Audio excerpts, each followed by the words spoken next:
Have you ever pondered why humility is often rewarded while ostentatious displays of talent can lead to downfall? Well, there's a law for that, and it goes, never outshine the master. This law suggests that making those above you feel superior is the key to success. Overstepping the mark in showing off your talents can, in fact, backfire and create an atmosphere of fear and insecurity. Instead, if you make your superiors seem more brilliant than they actually are, you're likely to climb the ladder of power. To illustrate this, we'll soon delve into the intriguing story of two men from the 17th century, Nicolas Fouquet and Louis XIV of France. Their tale is a classic example of what can happen when this law is transgressed. So let's delve into a fascinating tale from history that perfectly illustrates this law. Picture this: France, 1661. Nicolas Fouquet, the finance minister to King Louis XIV, is a man of great talent and extravagance. His charisma and flair for the dramatic make him well-liked among the nobility. He thrives in the world of opulence, his days filled with lavish parties, beautiful women, and the finest poetry. But Fouquet's true love is power, and he is clever enough to know that power comes with a price. On the other side of the royal court is King Louis XIV, a young king with an insatiable desire for attention and a deep-seated fear of being overshadowed.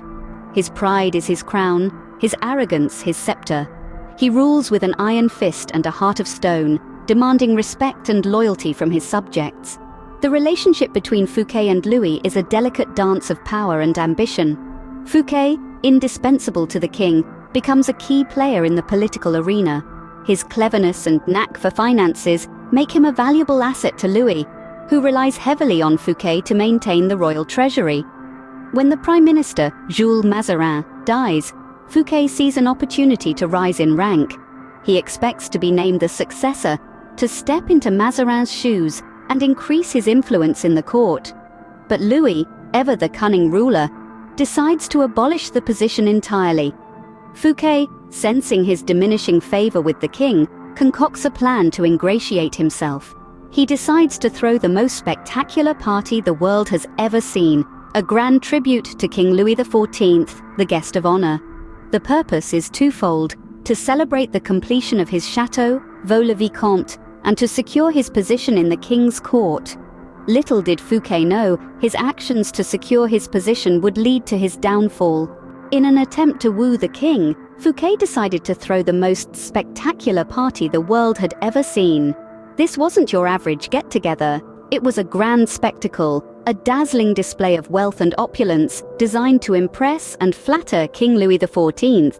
The guest list read like a who's who of European nobility. Intellectual titans of the era, such as La Fontaine, La Rochefoucauld, and Madame de Sévigné, graced the event with their presence. Even Molière, the celebrated playwright, took part in the festivities, performing in a play he had written especially for the occasion.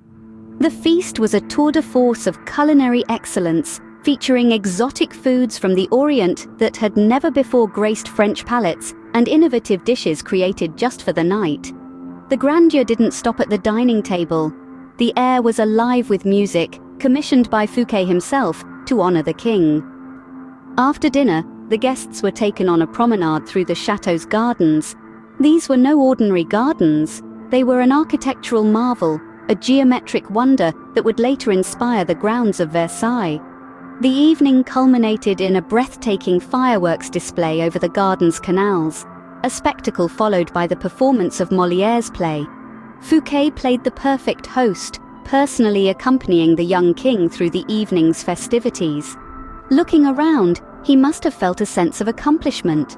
The party was a roaring success, a testament to his power and influence. Yet, as the night wore on, a shadow fell across the festivities. The king, the guest of honor, was not amused. He was not flattered. Instead, he saw a challenge to his authority, a blatant display of wealth that outshone his own.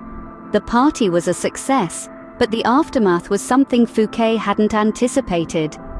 The day after the party, Fouquet was arrested, accused of stealing from the country's treasury.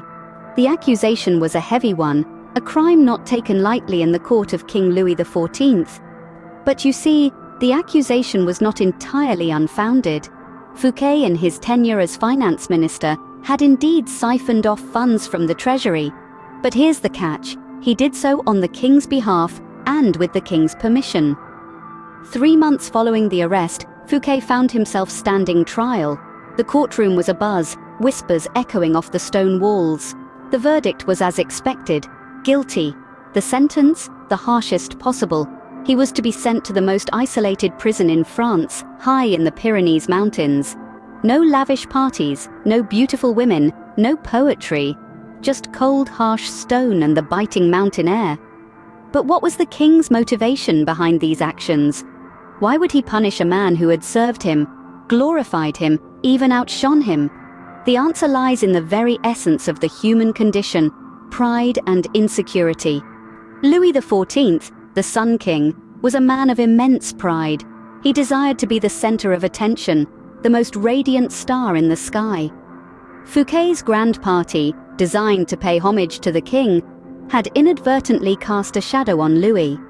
His spectacular chateau, the illustrious guests, the fireworks, the play, they all outshone the king. And this became Fouquet's downfall. In the aftermath, Louis chose Jean-Baptiste Colbert as his new finance minister, a man known for his parsimony and dull parties. Colbert ensured that any money liberated from the treasury went straight into Louis's hands, and with that money, Louis built the Palace of Versailles, even grander than Fouquet's chateau. It was a display of power, a statement to all: none could outshine the Sun King. Fouquet spent the last 20 years of his life in solitary confinement, a victim of outshining his master, a stark reminder of the price one pays when they forget the first law: never outshine the master.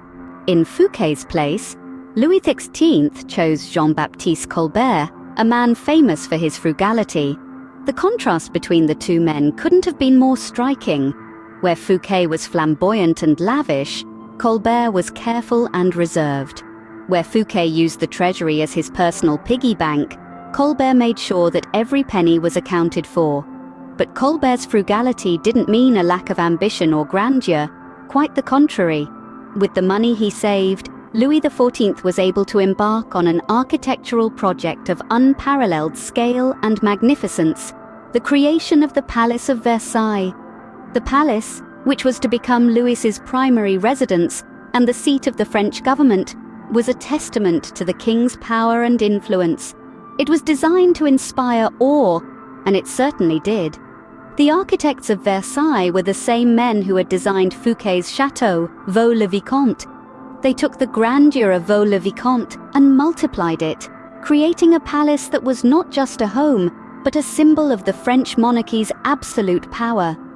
Its gardens were even more stunning than those of Vaux-le-Vicomte, its halls more opulent, its parties more extravagant. And it was at these parties that Louis truly outshone everyone else. The extravagance of Fouquet's party had been a desperate attempt to win the king's favor. But the extravagance of Louis's parties at Versailles was a display of power, a demonstration of the king's absolute authority and his unassailable position at the top of French society. Where Fouquet had tried to outshine the king and failed, Louis outshone everyone else without even trying. In the end, the story of Fouquet and Louis XIV is a cautionary tale about the dangers of ambition and the perils of trying to outshine those in power. It reminds us that those who fly too close to the sun may get burned, while those who understand the rules of power can use them to their advantage. In an ironic twist, it was Louis who outshone everyone else. So, what can we learn from the story of Fouquet and Louis XVI? The tale serves as a vivid reminder of the importance of making those above you feel comfortably superior. It's not about hiding your light under a bushel, but about understanding the dynamics of power and the delicate balance that needs to be maintained. Fouquet, with all his talents and resources, failed to grasp this crucial aspect. His extravagant party, though meant to impress the king, ended up eclipsing Louis XIV's own grandeur. This ignited fear and insecurity in the king, leading to Fouquet's downfall. The lesson here is simple yet profound. Never outshine the master. Always make your superiors feel that they are more brilliant than they are. It's not about suppressing your talents, but about using them wisely and not letting them overshadow those in power. Remember, it's not about suppressing your talents, but about using them wisely and not letting them overshadow those in power.